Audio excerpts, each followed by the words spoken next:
le Pacifique, les avions suicides japonais, qu'ils appellent kamikazes, fondent sur la flotte américaine.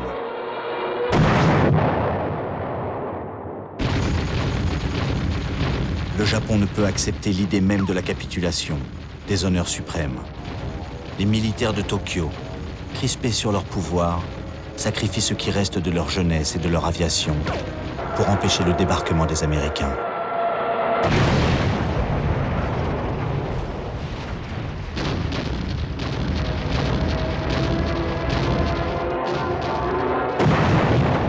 Les États-Unis choisissent alors d'éviter ce débarquement, dont ils pensent qu'il va leur coûter 1 million de morts,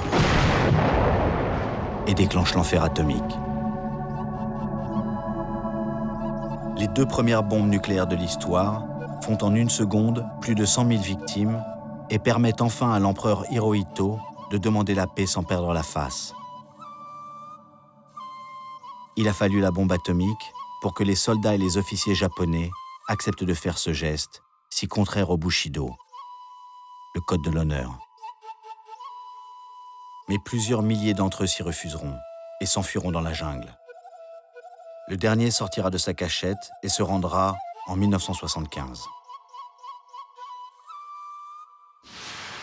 Dans la baie de Tokyo, à bord du cuirassé américain Missouri, l'émotion étreint les représentants des nations alliées, chinois, anglais, russes ou français, avec le général Leclerc. Ils ont le privilège d'assister à la reddition japonaise qui marque la fin de la Seconde Guerre mondiale. C'est le général MacArthur qui représente les vainqueurs.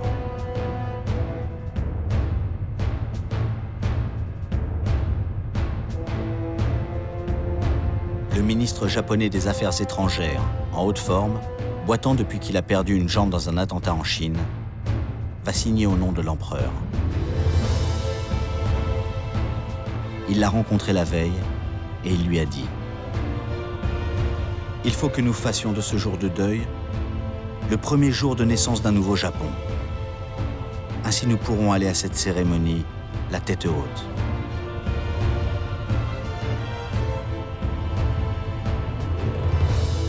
MacArthur conclut avec ces mots historiques.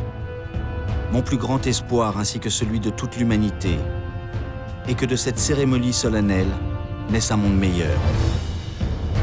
Après tout ce sang et ce carnage. »